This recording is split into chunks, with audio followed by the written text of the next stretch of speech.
இல்ல மாப்பிள, கையில கட்டு தலையில வெட்டு. வண்டியில இருந்து கீழே விழுந்துட்டேன் மாப்பிள. வண்டியில இருந்து கீழே வந்துட்டியா? தண்ணி நீ போட்டிருந்தியா? சத்தியமா குடிக்கல மாப்பிள. நம்புற மாதிரி இல்ல. எங்க அம்மா சத்தியமா நான் குடிக்கலடா. சத்தியமா இது நம்புற மாதிரி இல்ல. ஒயின் ஷாப் சரக்கு வாங்க போறப்பதான் விழுந்தேன். இது நம்புற மாதிரி இருக்கு. ஆ, என்னாச்சு அதை ஏன் கேக்குற?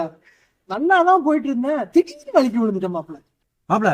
நாய் எதுவும் குறுக்க வந்துச்சா? அப்படி கொட்டின மழையில நாய் எப்படி மாப்பிள குறுக்க வரும்? எனக்கு நல்லா ஞாபகம் இருக்கு, நாயெல்லாம் வரல, நல்லா மழை பெஞ்சிட்டு இருந்துச்சு. எனக்கு என்னமோ என் பக்கத்து வீட்டுக்கார மேலதான் சந்தேகம். நீ வலிக்கு விழுந்ததுக்கு பக்கத்து வீட்டுக்காரனுக்கு என்னென்ன சம்பந்தம் இருக்கு? மாப்பிள, அவன் போன வாரம் கேரளா போனான் மாப்பிள. கண்டிப்பா செய்வனை வச்சிருப்பான். அவன் செய்வனை வச்சதுனாலதான் நான் விழுந்தேன். செய்வன வச்சானா? பதிலுக்கு சார் என்ன பண்ண போறீங்க? விட மாட்டேன் மாப்பிள. 5 பவுன் செயின் இருக்குது, அதை வச்சாத அவன் வச்ச செய்வனே நான் எடுக்கிறேன், திருப்பி அவனுக்கே விக்கிறேன். அதுக்குதான் மாப்பிள இப்ப போயிட்டு இருக்கேன். அடிக்கிற மலையில ஆயில் கொட்டியிருக்கா, சாணி கொட்டியிருக்கா, சகன் கொட்டியிருக்கான்னு தெரியாம, வண்டி ஓட்ட தெரியாம கீழே விழுந்துட்டு பக்கத்து வீட்டுக்காரன் மேல பழி இருக்கு. ஏன்னா மாப்பிள, போன வாரம் அவன் கொழுந்திய ஓடி போனான்னு சொன்ன. அதுக்கும் அவன் தான் காரணம். கருமத்தை ஜட்டி காணாம போனவன் கூட பக்கத்து வீட்டுக்காரன் தான் குறை சொல்லுவான்.